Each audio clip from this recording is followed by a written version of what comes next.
Hi guys, this is Omer from MMOHut.com.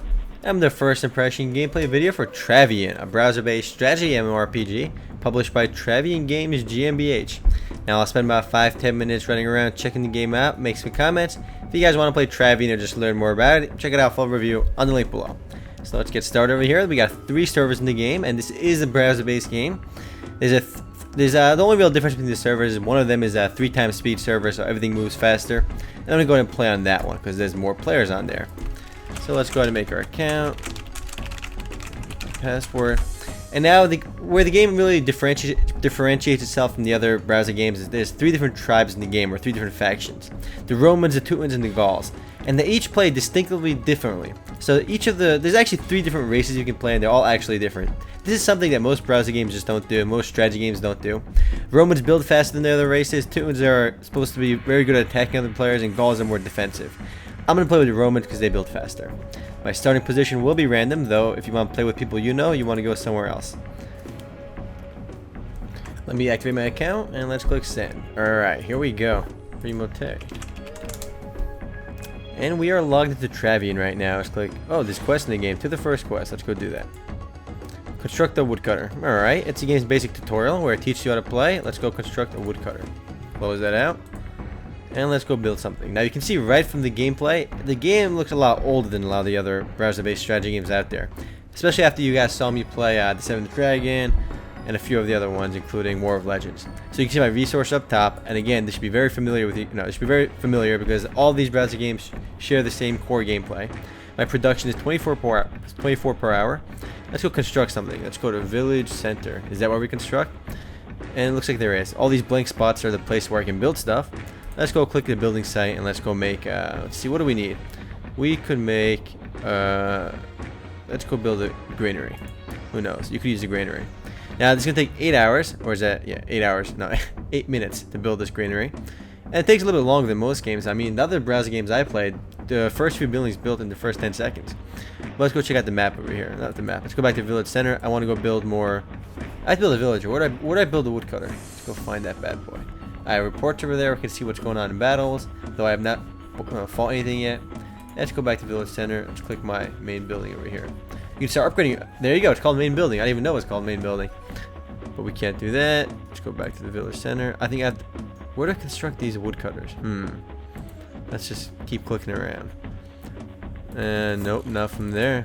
Maybe we got build a woodcutting thingy. We can rally point. Resource warehouse can store stuff. Where do we actually? We got a manual over here we can always look at. Let's go look at the Roman units. Alright, let's just close that out for now. Let's just kind of scout around. I'll find that later. And in the game's map, wow, this looks very primitive now compared to all the other newer strategy MMORPGs. I mean, wow. You guys saw me play War of Legends, and you guys even saw me play Caesarea, and even that game looked a lot nicer. Here, wow, it looks very old. So let's say these browser games actually came pretty far. I mean, these strategy games got a lot better. At least it doesn't have to refresh every time I click this, and it just does it via Ajax, I assume. But you can just kind of scroll around very easily, see what's going on. This is my town. Well, not my town, I lied. But you can see the neighboring towns and different areas of the game. You can start sending your troops to conquer those areas. Okay, are there any other? No, it's Abandoned Valley. So there's stuff in each area you can start conquering. It's kind of cool. Though I want to say, wow, graphics did improve a lot. I mean, the one main difference in Travian versus all the other browsing strategy MMORPGs is that this game actually has an end game purpose. Let's go back to my village. Let's go around. The end game purpose is after 300 days in the game, if you're playing on a speed server, it's 100 days. The world gets invaded by NPCs called the Naders. It's an NPC AI controlled tribe that starts attacking people. And the different villages in the game and other players to band together and basically steal wonders, the blueprint for a wonder from them. And they have to construct the wonder. Now, you're competing with pretty much everybody in your alliance and your guild and everybody that you can make friends with in the game. You have to steal the wonder blueprint and start building it yourself. As you start building it, you basically have to start defending against other players and the Naders that will constantly keep attacking you. You have to build a wonder and get to level 100 to actually win the game. And there's an actual win purpose for the game. And that's something that a lot of these games don't have. A lot of these games just keep going on forever and forever, with one guy eventually conquering the whole world, but the game just doesn't really end, it just keeps going. But here, there's actually an end game purpose. And you basically, this is a very cooperative game. This is not a game you can really play by yourself. You can early on. Oh, I found how to upgrade my stuff. So let's go click my There's clay pits over there, and let's just upgrade to level 1. So now I'm making woodcutters over there. And wow, it takes a full minute over there. I gotta wait for that.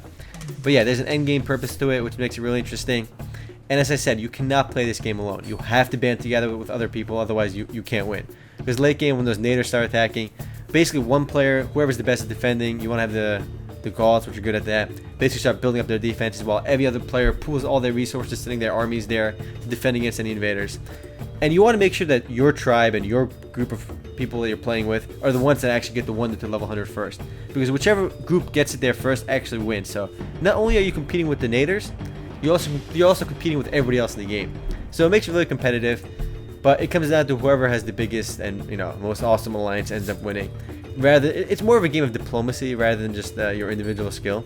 Because in games like this, it just comes down to, well, mostly diplomacy anyway. Because no matter how good you are at the game, no matter how much time you spend micromanaging your resources, make sure you're spending all your resources, you can't win by yourself, and you gotta work with other players. Because if they work together on you, you're screwed. They can start ganking you. You start with one village in the game like you do in most of these strategy MMOs, but you can eventually start advancing. You can start conquering other villages from other people and start creating your own villages. So there's really two ways to get bigger: make your own villages and conquer enemy villages. Though you can't conquer their main capital in the game, but you can conquer all their extra villages. So there's really no way to get eliminated in that regard, but it's still cool because you can just start expanding everywhere. It becomes more of a really big chore later on, and my woodcutter just got finished. I should have completed that quest. Let's go build more woodcutters. Upgrade to level 2. And yeah, I just forgot what I was saying, but let's go check out my quest over there. I know I had a quest. It said make a woodcutter. I made my woodcutter. But can I complete my quest now? I don't know where that is. But the game does have those quests if you can complete them. It's more for early on direction than anything else. But from what I've seen in the game so far, I mean, I'd rather play a newer strategy game than this, mainly because the visuals aren't as good. And it just felt like Caesarea was even a little bit more fluid than this. Though I'm sure some people will like this game better. There's nothing really wrong with that. But I do want to give this game props for being one of the first. I'm not going to say it's the first because I'm not 100% sure. But this game came out well before Ebony, well before Caesarea, well before War of Legends. All of those games started really jumping on the bandwagon after Ebony became popular. And Ebony wasn't the first game either that's like this. I mean, Ebony copied Travian as well. Though I'm not sure who Travian copied, if they copied anybody else. I know there's Tribal Wars as well, which is very similar to Travian. I know one of them copied the other. I don't know who copied who. If you guys know, let me know. I know one of them copied each other though. I'm back on the homepage by accident. Let's go back. So let's go construct more buildings. I can build an embassy over here. Is the office for diplomats. The higher the level, the more options available to the king. So I guess I'm the king. So the game has these tech trees where I can build a hero's mansion later on and barracks and stuff. But they all have their prerequisites and so forth. Although I just feel like there aren't that many units in the game, and well, there's actually a lot of buildings, more so than I thought.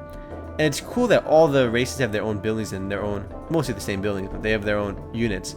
So there's actually some sort of diversity in the game, more so than the other games. And it's also in like 35 different languages, which is kind of neat. You guys saw on the homepage.